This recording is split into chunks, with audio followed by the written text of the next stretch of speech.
Welcome back. Today we have three stories. Someone tried to help and got told to mind their business.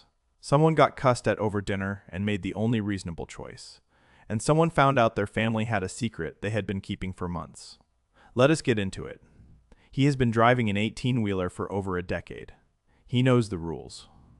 He also knows that most people do not want to hear them from a stranger.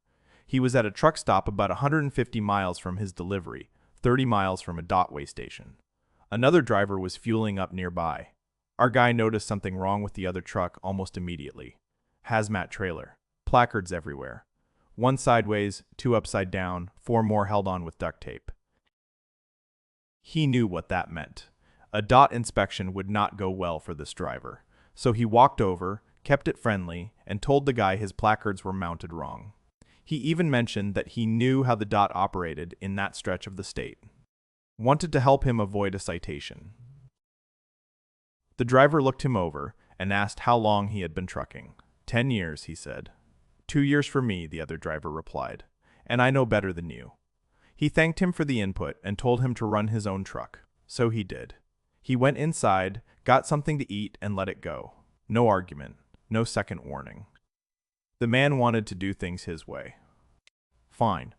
About 2 hours later, heading south, he reached the way station near the state border. As he got closer, he noticed traffic backed up from the truck scales. A officer was out in the road with the truck pulled to the side. The hazmat truck. With the sideways placard and the duct tape. He slowed down, watched the officer walk around the trailer, and kept moving. He found out later, through radio chatter and a few callbacks with other drivers who had come through, that the citation had been significant, not just a fine. The truck had been placed out of service at the scene. The driver could not move it until the placards were corrected and re-inspected. That takes time. That means sitting. That means missed delivery windows and a conversation with dispatch that nobody wants to have. There were apparently multiple violations logged, not just the placards. When the officer gets involved over hazmat display issues, they tend to look at everything. He did not call it karma. He did not feel good about it exactly. The driver was probably stressed. A citation like that affects your record. But he had tried to help. He had been friendly about it. He had told the man what he was looking at and what was likely to happen. The man had told him to mind his business, so he had. He drove past the way station and got back on the road. Ran his truck his way. Now, if that one had you shaking your head, the next one is going to have you talking back at your screen. She and her boyfriend went to dinner. They had not seen much of each other lately. She had finals coming up, and the schedule had been brutal. This was supposed to be a good night. It started with a story about her father. He had accidentally called a female pilot a flight attendant, and she mentioned it at dinner. She thought it was an interesting example of how assumptions sneak in, even when people mean well. Her boyfriend disagreed. He said, "Women are too sensitive about things like that. It is not a big deal." She pushed back. She pointed out that it happens constantly. Women doctors get called nurses. Women in authority roles get assumed into lower ones. And she added something that she thought was simple. He would not fully understand because he is not a woman. He kept pressing. He said it was about sensitivity, not misogyny. She was making it into something bigger than it was. Then she brought up the other thing. He had been pressuring her to have kids.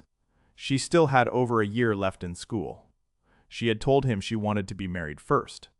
He had kept pushing, telling her that people have gotten through school with kids and it was not that hard. She told him that pressuring her to set aside her education and her timeline for his was the actual example of the thing they were talking about. That is when he got angry. He started using curse words at the table, not loudly, but enough. She said she was happy to keep talking, but she would prefer he not speak to her that way. He said he does not curse at people he respects. He named his mother, his grandmother. She got up and left. When she got home, she was processing what happened. She felt disrespected. She was trying to figure out whether she had handled it correctly. He texted her that she had embarrassed him. Not that he had cursed at her, Not that he had said, out loud, that she did not meet the bar he holds for people he treats with basic civility. Just that she had embarrassed him by getting up and leaving a conversation where he was doing those things. She is in school. She is managing a demanding program. She has told him, clearly, what she needs from him as a partner. His response has been to tell her she is being too sensitive, to push her on kids, and then to compare her unfavorably to his mother when she asked him to lower his voice. He is upset about what she did in response. She is trying to decide what she thinks about the person who made that response necessary.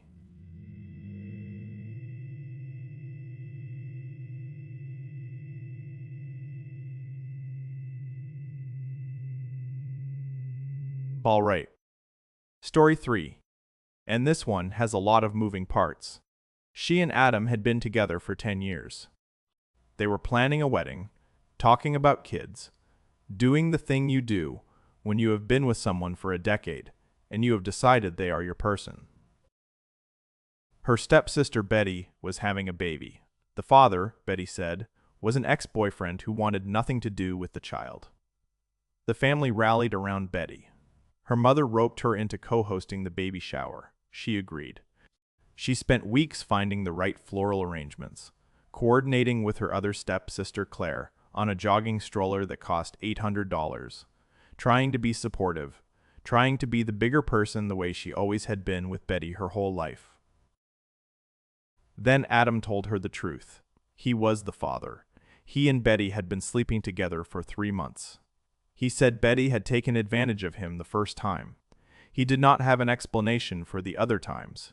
He told her because he did not want to be an absent father. He had grown up without his dad and he would not do that to his child. He still loved her. He wanted to stay together. He was asking her to work through it. She told him to get out of her apartment. Then she called her mother. Her mother already knew. So did Claire. And her stepfather. They had known for months. Betty had told her mother in a tearful moment, framing it as her own grief, and the secret had spread through the family while she had been busy selecting centerpieces and writing her name on deposit checks. Her mother's position was that family comes first, that the baby was innocent, that 10 years was too much to throw away over a mistake, that she needed to be the bigger person and find a way to forgive both of them. For the sake of the child, for the sake of the family, for the sake of everyone except her. She hung up. She sent a mass text to every mutual friend she and Adam had. She told them exactly what had happened. Then she turned her phone off. Claire texted her asking when she was going to contribute her share of the stroller money. She texted back that Claire could return the stroller. She felt bad about leaving Claire with the debt, but she kept reminding herself that Claire had known and said nothing. She did not know yet what she was going to do about her mother. Her mother had always been one of her closest people.